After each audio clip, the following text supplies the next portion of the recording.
Lotu-Iiga. Thank you, Mr Speaker. I rise to support this bill, the State Sector Management Bill. And what this bill does, sir, is that it amalgamates a number of existing agencies. And what do we get from that? We achieve gains, sir, in terms of financial and operational efficiencies. And it's about improving effectiveness through synergies within those departments. But the best thing that this bill does, sir, is that it guarantees the future viability of these agencies.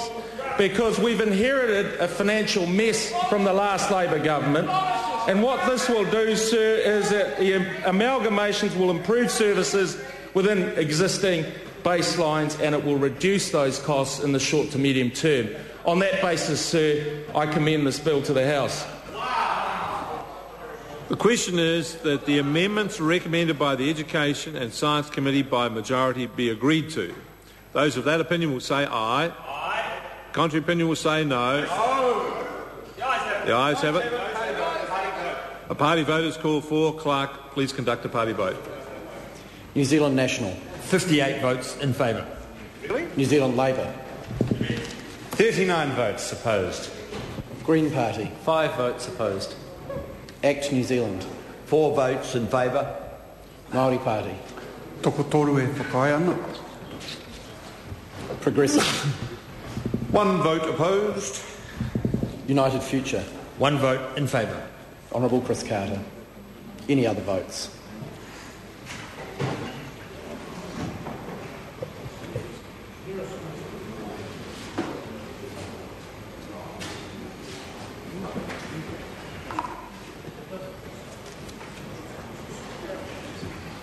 Order. The ayes are 66, the noes are 45. The amendments are agreed to.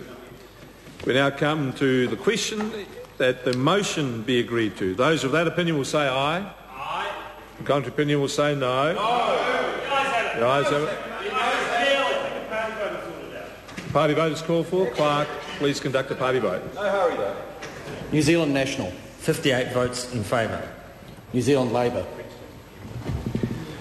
39 votes opposed. Green Party. 5 votes opposed.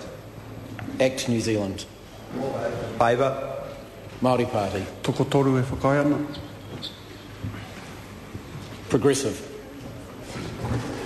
1 vote opposed. United Future. 1 vote in favour. Honourable Chris Carter. Any other votes?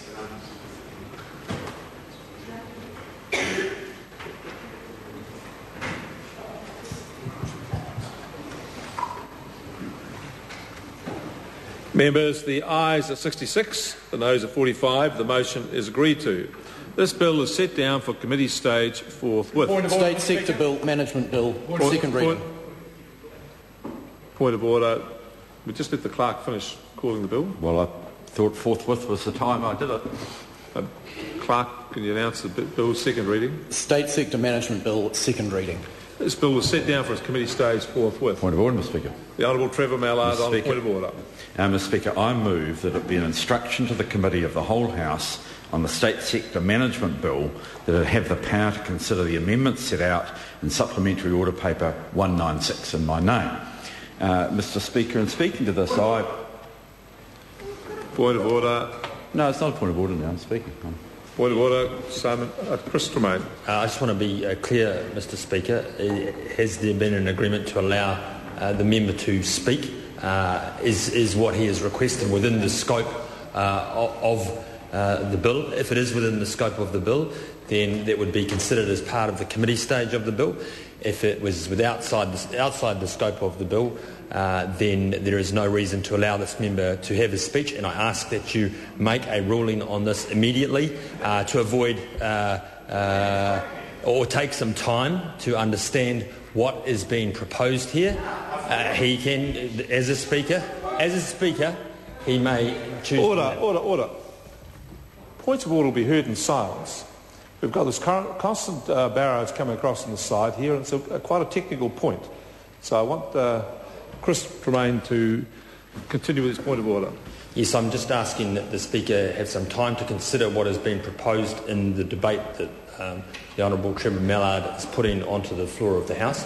And there have been previous instances in the last month or two where this tactic has been tried and has, I would add, been successful at that point in time for the opposition, but with the benefit of hindsight, should not have never been allowed if the Speaker had been given the opportunity to consider what was being proposed, and it would have been ruled out of order at that very time, and the debate would have not been allowed to proceed. So I ask, sir, that you consider whether what is being proposed is within the scope of the bill, and if so, it will be dealt with in the committee stage, or if it's outside the scope, then I ask that it be ruled out of order immediately.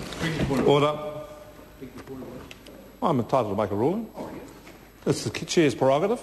I don't need any particular assistance on this matter. Thank you. Fortunately, we've had some time to have a think about this in advance, and the point of Mr Mallard's instruction is proposes to set an amendment that sets to amend the bill to allow for amendment to the function of the Tertiary Education Committee as set out in the Education Act 1989 by removing TEC's role as a policy advisor to the Minister on Tertiary Education. Mr Mallard's instruction proposed an amendment that is foreign to the bill. And if it's foreign to the bill, it is not a proper instruction and therefore is out of order. Point of order. Point of order. The Honourable Trevor Mallard.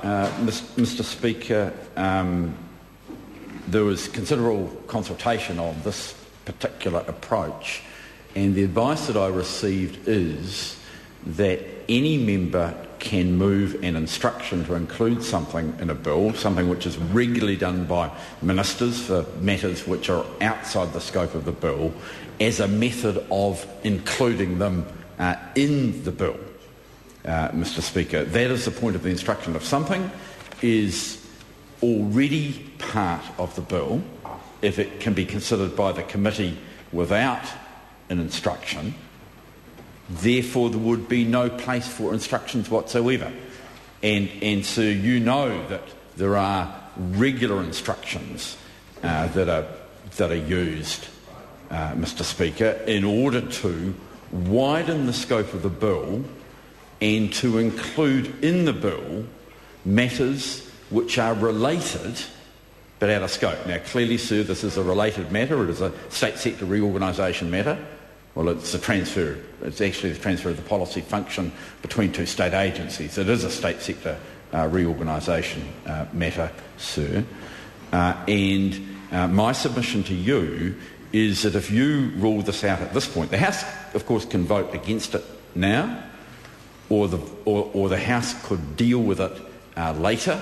It could support it now. In fact, probably the logical thing for the government would be they'd save a lot of time if they dealt with it now, because they're going to deal with it later in the education area. It is a photocopy of Anne Tolley's amendment, Mr Speaker. So it's something that the government supports completely, Mr Speaker, and they could save a lot of time by doing it in the right place rather than the Education Act, which is the wrong place for doing it. But going back to the original point, Mr Speaker, can you explain, given your ruling, what possible area could be the subject of an instruction? Because the history of the House has been that instructions from the House to the committee to consider matters are used for things which would otherwise be outside the scope of the bill. And the right to do that has been both the right for the government to so move and the opposition to so move. And my anxiety, sir, with your ruling, because I want to be on the other side in the not too distant future, is that you will be removing the right of anyone to move an instruction to extend the scope of a bill in order to include matters in it which would otherwise be out of order.